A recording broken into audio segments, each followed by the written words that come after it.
PayPal feeling the ripple effect from this today. Its stocks taking a significant dip. Last week, the company expanded its use policy to include prohibiting customers from sending, posting, or publishing any messages, content, or materials that promote misinformation. Users promoting misinformation could be subject to damages of $2,500, drew sharp criticism last weekend. Then a PayPal spokesperson said that notice, quote, went out in error. I've never actually heard of a payment system thinking that they could fine someone for legal expression that their users are making. Like there's just one like Joe Webmaster who's managing his own little e-store selling duck calls, okay? There are probably dozens of people that had to approve that document before it ever went live, before it ever even, and then of course there are people before that that had to approve the policy. Overreach. So a lot of people are pointing it out, but let me do this. Here's PayPal's actual user agreement. It says if you are this is current right now, I just Googled it. If you are a current seller and receive funds for transactions that violate the acceptable use policy, then in addition to being subject to the above actions, you will be liable to PayPal for the amount of PayPal's damages caused by your violations of the acceptable use policy. Oops! I did it again, baby.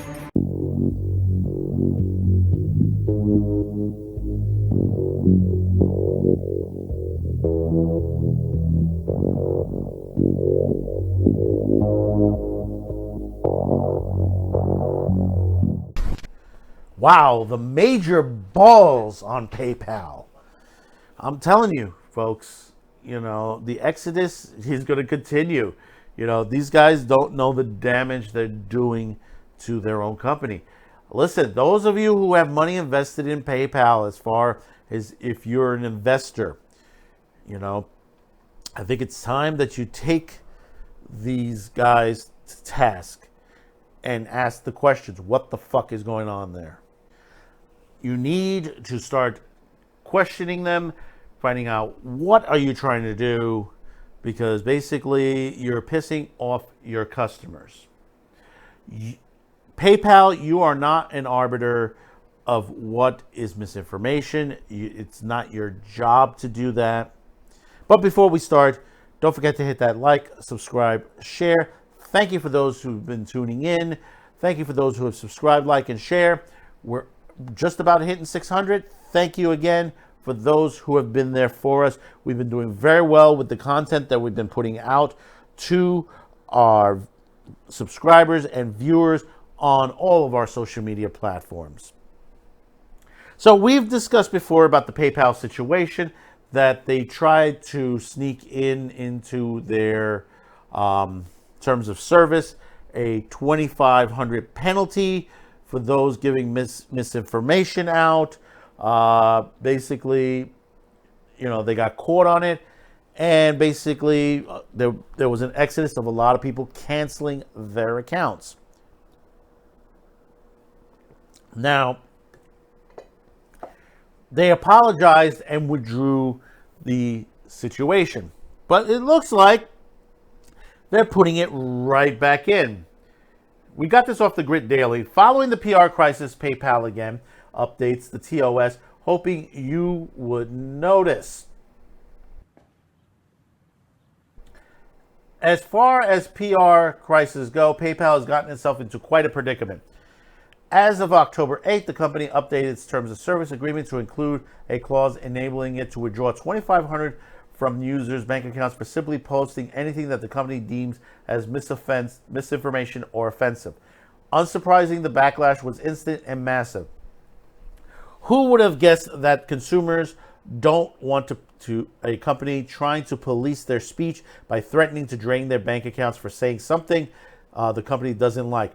Where apparently everyone except the executives and legal team at PayPal. Aside from the fact that the clause is a fool's errand, because there's literally no way for the company to legitimately determine what is or isn't misinformation, and that offensive is a subject. There is no legal basis for the clause like this anyway. PayPal has no legal right to dictate activity that happens outside of its own platform, especially when the activity has zero impact on PayPal. This yet is another case of big tech overreach. Many of the people behind these companies have mistakenly convinced themselves that they're the arbiters of truth and set out on a mission to silence anyone who doesn't share their fringe views. And consumers are tired of it. The public response was swift, with users not only sharing options on social media, but also canceling their accounts. It's hard for me to openly criticize a company that I used to love and gave so much, but at PayPal's new AUP goes against everything I believe. A private company now gets to decide to take your money if you say something they disagree. Insanity, David Marcus. One entrepreneur, Tony Watley, who runs several mastermind groups, closed his account that day and canceled tens of thousands in monthly recurring fees for the members in his business process through PayPal. Financial titan and Fox Business host Charlie Payne stepped up and canceled his account as well. But by the point PayPal began fighting account closures by introducing additional steps and outrighting ignoring customers. My PayPal account's still open. I got this reply totally ignoring what I wrote, my email into the account below. They are insulting my intelligence. Your organization has gone too far, even to consider punishing people for having different thoughts and voicing them. Charles Payne. There were countless of others following suit. In fact, Google search for delete PayPal spiked over 1,000% after the announcement, according to Google Trends. And as the situation continues to unfold, the company's stock price continues to plummet. By the following day, PayPal's PR team was in full crisis mode, trying to spin the story as a simple mistake that was never meant to be included in the terms of service. But most people saw through this because any rational person knows it had to pass through multiple phases of review by multiple teams before being finally inserted into the terms of service and published online. No one bought the story they tried to push. The bigger story, though, is despite that its PR team publicly claimed that it was just a simple mistake that was never intended to be published, shortly after the criticism on social media died down, it added back into the terms of service what equally ambiguously language. Apparently, they believe everyone would just accept their claim and immediately forget about the incident. So the clause was a mistake and never intended, including the PayPal service, magically ended up back in there once the criticism died back down. That's plausible, right? And as for what constitutes a violation of the company's terms of service. The language is so vaguely worded, it could be encompass literally anything. The term other forms of intolerance is so broadly legitimate, there's like intolerance also, gives the company grounds to claim that anyone not fully supporting any particular position is engaging in intolerance because of the definition of the word, is the unwillingness to accept views, beliefs, or behavior different of one's own. So essentially it gives the clause PayPal to proceed to withdraw $2,500 from user accounts, voicing opinions. As of the news of PayPal most recent spreads, I anticipate that the company's PR disaster will grow with numerous competing payment platforms today that could deliver a devastating and well-deserved blow to the company. We are working, I'll tell you this, folks, we are working to get out of PayPal. Hopefully we should have someone soon, hopefully. We're just doing our due diligence to make sure that we will be within our rights as far as when we're on that site and we're not getting another, going from one PayPal to another. Here's the other situation on this. And yes, before you said, yeah, well, they're their own company. Correct. They are their own company.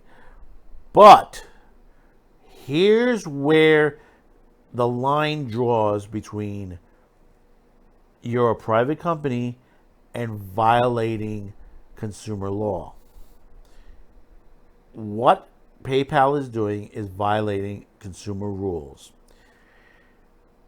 This is the point where the Federal Trade Commission, the FTC, needs to step in and fine PayPal. Because PayPal is a payment processor. They're not a YouTube. They're not the New York Times. They're not NBC. PayPal is a payment processor. They are not a platform. or a publisher, their simple job is to collect and to distribute funds. Their job is not to arbitrate what is right, what is wrong, what is misinformation, what is hate speech, what is this, that, and the other thing. And going through what hate speech is, this is a U.S. company. There is no such thing as hate speech according to the Supreme Court. Once again, not once, not twice, but multiple occasions, multiple cases. Last one was 2017. That the Supreme Court deemed there is no hate speech. The person has the opinion to make their opinions, whether you agree with it or not. Kanye West, here's the perfect example. I don't agree with some of the things that Kanye West has just said lately. But he's allowed to say it. He's allowed to say it. Do you understand that? He's allowed to say it within the Constitution. You may hate the shit out of him. And you say, well, they're dropping him from all these companies. Well, the thing about it is, depending on each individual companies, there are clauses within his contract that they're allowed to discontinue his contract for that reason. That's why I always say, get yourself a lawyer.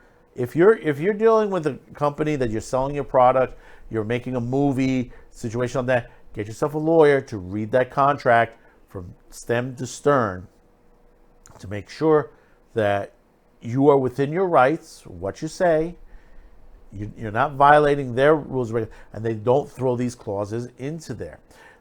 You know, we have freedom of speech here.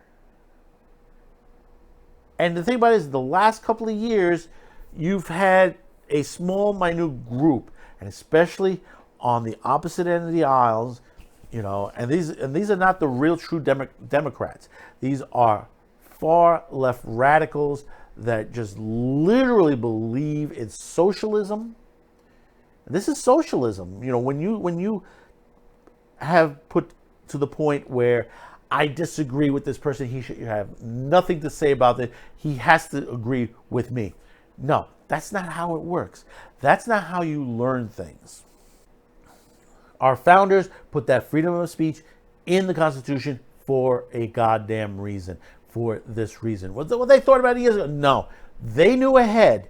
They didn't know what the future would hold, but they knew that basically speaking your piece was very, very fucking important to the country.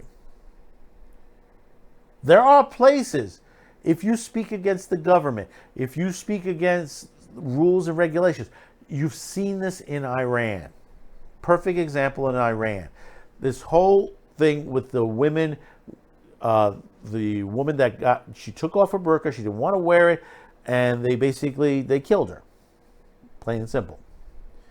And then now you got people protesting it. And what's happening there? Those people are being arrested because they are protesting what has happened. They're protesting the burqas that they're wearing. They're not allowed to protest. Put that in your pipe and smoke it. Because basically, we allow protest in this country as long as it's not violent. But what has happened lately, and you've seen this, is that you have a group that promotes violence, anti-free speech. That, you know, they will scream at you, spit on you, kick you, throw you down the stairs, burn you, shoot you, do everything that violates the Constitution. And guess what? Where are our political leaders on this? Where are our president of the United States on this? They don't care. They're part of the situation. When I tell you the next couple of days, you're going to the voting booth, know who you're voting for. Ask this one question. This person in office, and it doesn't matter whether it's left or right, have they done right to the people? Period. Here in New York, we have a massive crime wave. And all they're doing is trying to ban guns, blame it on the gun, ban guns, blame it on the gun. But meanwhile, people are being pushed in front of oncoming subways, stabbed, punched, kicked. raped. And the thing about it is, they said, well, it's all the guns. None of those people had guns drawn on them. And you see those in the videos. You know, our governor, Kathy Hochul, had that whole debate the other night. And she said, she pulled the Hillary Clinton. What difference does it make, that type of situation, when it comes to crime? Why are you focusing on the, jailing of these people? Because they belong in jail. Some of them belong in mental institutions. Freedom of speech. PayPal does not have the right to curtail freedom of speech.